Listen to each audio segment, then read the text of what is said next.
Hello दोस्तों, क्या हाल चाल। पिछली वीडियो में हमने होम पेज बना लिया था अपने पोर्टफोलियो वेबसाइट का। ये हमारी वीडियो नंबर 4 होगी, जिसमें हम स्किल वाले पेज को बनाना देखेंगे।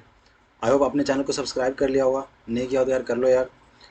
आपको नोटिफिकेशन मिलती रहेगी नेक्स्ट वीडियो की, क्योंकि इस वीडियो का भी बहुत सारी पार्ट आना बाकी है। तो अभी हम अपने फोल्डर में आ चुके हैं। ये हमारा होम पेज था। एक बार मैं आपको दिखा देता हूँ कि पिछली वीडियो में हमने कहाँ तक कर रखा था।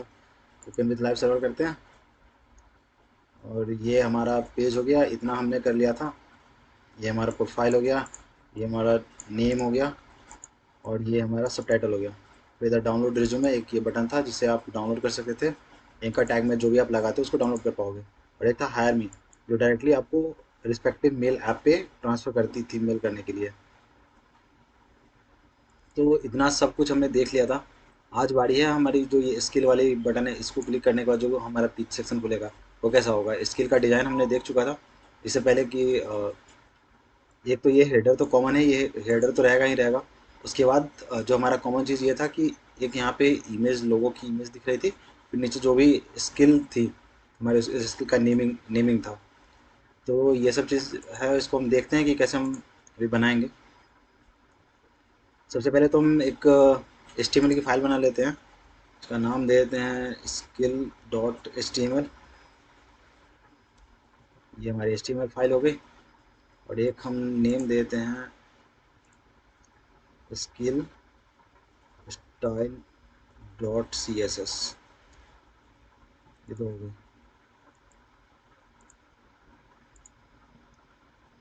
इन सबको बंद करते हैं अभी। स्किल, एक चीज़ हमें अभी और करना होगा। जैसे ये होम पेज HTML है, अभी तो हम क्लिक करते हैं तो कहीं रेफर नहीं हो रहा। बट हमें चाहिए कि हम स्किल पे क्लिक करें तो स्किल वाले पेज खुलना चाहिए। तो उसके लिए हम ये करते हैं, स्किल, पहले तो हम स्किल ढूंढ लेते हैं स्किल है कहाँ पे। स्किल हमारे हेडर डॉट जेएस में है, तो हेडर डॉट जेएस के पास चलते हैं। ये आ गया। अब हमारा स्किल वाला ये सेक्शन है। तो ये जो हैच दिख रहा है आपको, इसको हटाना है यहाँ से। और हटा के हमें देना है, ये स्किल का पाथ देना है। तो उसके लिए हम क्या करेंगे, ./HTML फोल्डर। फिर HTML फोल्डर के अंदर हमें जाना है skill dot C S S के पास। Skill dot C S S, देखते हैं वर्क कर रहा है या नहीं। हाँ, एक सेकेंड, क्या एरर आ रही है। हम्म, ये हमारी ओपन ये हमारी ओपन फोल्डर की हो गई, हेडर डॉट जेएस। अभी देखते हैं, इसको बाद में करते हैं। आते हैं अपने मेन मुद्दे पे। हम पहले तो एक बॉयलर प्लेट ऐड कर लेते हैं। ओपन विथ 1 सेकंड, इसको प्रीव्यू खोल लेते हैं, लाइव सर्वर प्रीव्यू।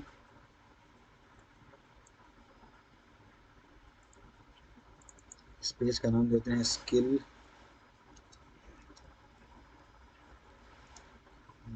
कोड।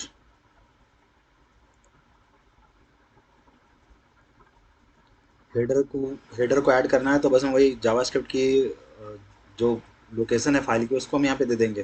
बाकी जावास्क्रिप्ट के थ्रू इन्वोक हो जाएगी। तो उसके लिए सिंपली हम यहाँ पे एक कमेंट दे देते हैं, हेडर स्टार्ट। और इसमें हम स्क्रिप्ट ऐड करते हैं। स्क्रिप्ट हो गई हमारी, बैक फोल्डर में थी तो उसके लिए हम डबल डॉट / फिर नीचे हम जाते हैं header dot JS.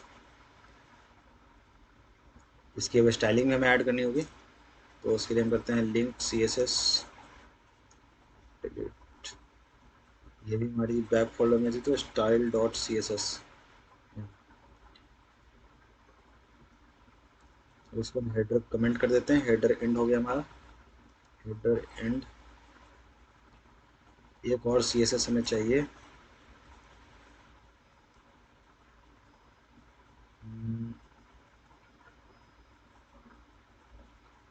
Dot dot / style skill dot style dot C S S. तो अब ये हमारा सारा काम हो गया। अब हम अपने मोटिव को देखते हैं कि हमारा मोटिव क्या था और उसके अकॉर्डिंगली हम कोड करते हैं। मोटिव हमारा ये था कि एक ये जो ब्लैंक डिवीज़न दिख रहा है, इस डिवीज़न के अंदर ये जो भी हमारा पेज है, इसके अंदर एक इमेज चाहिए हमें, जो भी स्किल है, और फिर उस स्किल का नाम चाहिए उसके नीचे। और प्रॉपर्ली इस तरह से लाइन वाइज होनी चाहिए थी कि एक लाइन में 2 या 3 हमें दिख रहा था। तो पहले तो हम HTML लिखते हैं कि हमें चाहिए क्या था। तो एक कंटेनर बनाते हैं सबसे पहले, तो डिव कंटेनर। अब इसके अंदर हर एक स्किल के लिए हम एक अलग सा डिव बनाएंगे ताकि उस पर स्टाइलिंग करना ईजी हो। मैं बताऊंगा कि आगे स्टाइलिंग करना ऐसे क्यों ईजी होता है। हम ग्रिड ग्रिड के बारे में थोड़ा देखेंगे, ग्रिड की मदद से हम कैसे ईजिली कर सकते हैं इसको रिस्पॉन्सिव बनाने के लिए। तो सबसे पहले एक डिव डॉट स्किल्स। अभी हम ये जो स्किल क्लास का नाम हम सेम रखेंगे, जितने भी हम यहाँ पे डिवीजन बनाएंगे, जितने भी स्किल डालना हो, सबका हम क्लास का नेम सेम रखेंगे क्योंकि स्टाइलिंग सब पे कॉमन होने वाली है। तो हम डिव डॉट स्किल्स, और इसकी हमें 4 स्किल सपोज अभी हम ऐड करते हैं, तो 4 नहीं 6 कर लेते हैं, देखने में ईजी रहेगा। तो ये ऐड कर लिया हमने।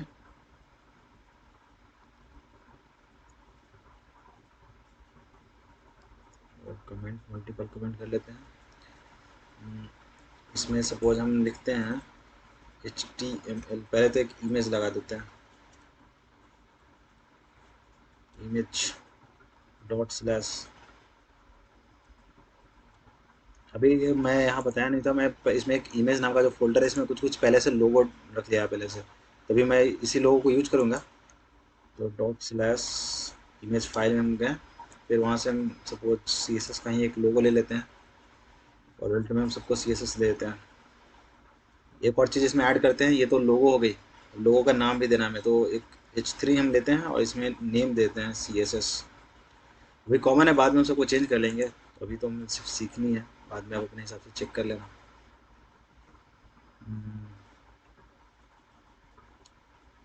अभी ये दिक्कत दे रहा है हमें हेडर डॉट जेएस, इस लाइन को भी हम रहने देते हैं, बाद में देखते हैं ये एरर क्या आ रहा है, इसको बाद में सॉल्व करके देखेंगे।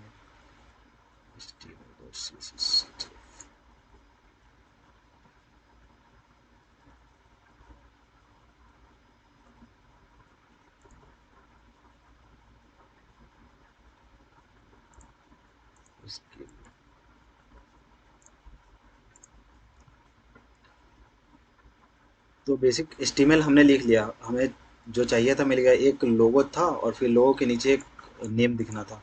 अब हम इस पर डिजाइनिंग करते हैं। तो उसके लिए सबसे पहले हम बॉडी में कुछ बेसिक सा देते हैं, जैसे कि मार्जिन और पैडिंग को हमें 0 रखना है, तो P0 plus M0। Margin padding हमारी 0 हो गई। फॉन्ट स्टाइल हम रोबोटो दे देते हैं थोड़ा सा, फॉन्ट स्टाइल रोबोटो। एक सेकंड, फॉन्ट स्टाइल नहीं, font family Roboto. Second Roboto serif होगा, आई थिंक सैन सेरिफ नहीं होना चाहिए, पूछ लेते हैं, थोड़ी सी मेहनत कर लेते हैं। हमसे पता नहीं, आज मेहनत ज़्यादा करवा दी है आज। कुरियर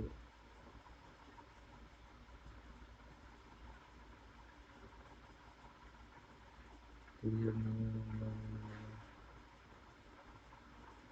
एक काम करते हैं, कोई और सा ही फ़ॉन्ट ले लेते हैं, शायद मेरे में वो फ़ॉन्ट है नहीं, कुछ और सा ही फ़ॉन्ट ले लेते हैं, वरदाना ले लेते हैं, वरदाना। ये हो गया। अब जो मेन काम है हमारा कंटेनर पे आता है। तो क्या करते हैं, हम कंटेनर को किए, कंटेनर एलिमेंट को हम सेलेक्ट कर चुके हैं। अब क्या करना है, कंटेनर एलिमेंट को हम मैक्स विड्थ देते हैं सबसे पहले, मैक्स विड्थ 1000 पिक्सल।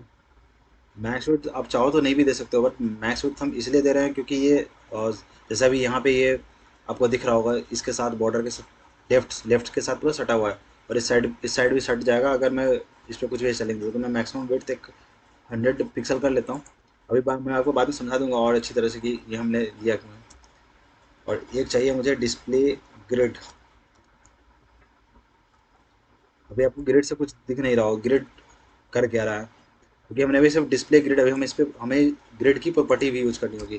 तो ग्रिड की एक बेस्ट प्रॉपर्टीज है जो आपको ग्रिड टेम्पलेट कॉलम, ये क्या काम करता है, जैसे जितने भी है इनको कॉलम में डिवाइड करता है। जैसे अभी मैं एग्जांपल बताता हूँ, जैसे 1 FR, अभी आपको कुछ नहीं फर्क पड़ रहा होगा। फिर मैं एक और 1 FR करता हूँ। FR मतलब फ्रैक्शन होता है, कितने फ्रैक्शन में डिवाइड करना है। जैसे मैं 2 1 FR करता हूँ, अब देख सकते हो कि 2 फ्रैक्शन में डिवाइड हो चुका है ये। अब मैं सपोज 3 1 FR यूज कर रहा हूँ, तो 3 सेक्शन में डिवाइड हो चुका है। अब एक चीज़ आप ये देख रहे होगे इसमें कि ये तीनों के बीच अभी तो सही है, अभी तो किसी के ऊपर ओवरलैप नहीं कर रहा है, क्योंकि वन फ्रैक्शन जो हम डिवाइड किए हैं वो इसके, जैसे ये इमेज है, इस वाले जो इमेज का जो कंटेनर है, इस कंटेनर के हाइट के अकॉर्डिंग 3 फीट हो रहा है, इसलिए अभी ओवरलैप नहीं कर रहा है। बट जैसे ही मैं इसको 1 FR एक्स्ट्रा करता हूँ, तो आप देख सकते हो ये ओवरलैप होना शुरू हो जाएगा।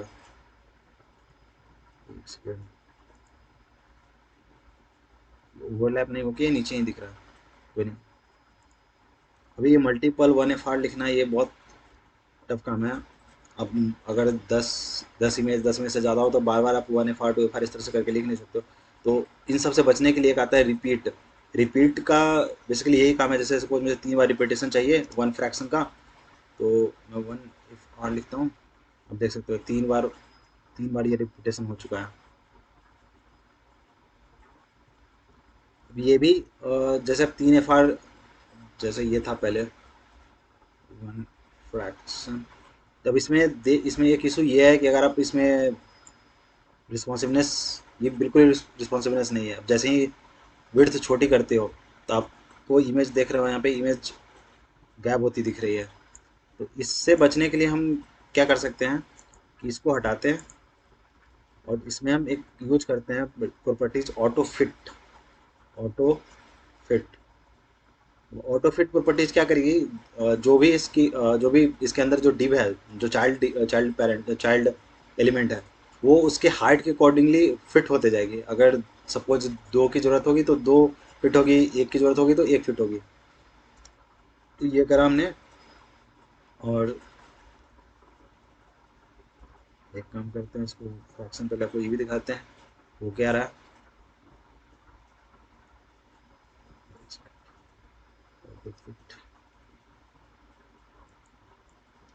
एक प्रॉपर्टीज इसमें हम और भी यूज करते हैं, मिन मैक्स का। मिन मैक्स मिन मैक्स का काम क्या है बेसिकली, जो भी ये हमारा डिवीज़न है, ये डिव, जो इमेज जिस डिवीज़न है आपको यहाँ पे दिखाता हूँ, ये वाला डिव, जो इसकी हाइट है, इसको क्या करेगा, मिनिमम 200 पिक्सल और मैक्सिमम 200 पिक्सल पे एडजस्ट करेगा। तो ये एक्सपेंड यहाँ नहीं होना चाहिए, तो यहाँ चाहिए था मुझे मिन मैक्स। यहाँ पे क्या करते हैं, इसको 200 पिक्सल कर देते हैं और फ्रैक्शन वन फ्रैक्शन। तो आप यहाँ पे देख रहे हो ये ओवरलैप हो रहा है। अभी इससे बचने के लिए एक प्रॉपर्टी से हम यूज करते हैं अभी गैप नाम का, जो इन सब के बीच में गैप प्रोवाइड करे। गैप 20 पिक्सल, 20 पिक्सल रख लेते हैं, 20 पिक्सल। अभी अभी भी ये ओवरलैप नहीं हटे, तो इसके लिए क्या करना होगा कि हम अलग से हर एक डिवीज़न के लिए हमें अलग से एक एलिमेंट, अलग स्टाइल प्रोवाइड करानी होगी कि जैसे एक डिवीज़न का हमें इतना ही हाइट और विड्थ चाहिए हर एक इमेज के लिए, क्योंकि डिवीज़न के लिए तो हो चुका है बट इमेज को हम हाइट और विड्थ प्रोवाइड नहीं कर पा रहे हैं। तो उसके लिए हमें अलग से डिवीज़न का यूज करना होगा, डॉट स्किल्स। और एक हमें यूज करना होगा इमेज के लिए भी, डॉट स्किल्स इमेज।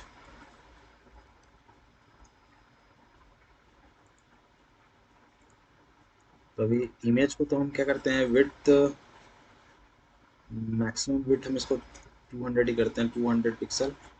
इतना लोगो काफ़ी है दिखने के लिए, अब सही है इतना। अब एक और चीज़ में मार्जिन देते हैं। मार्जिन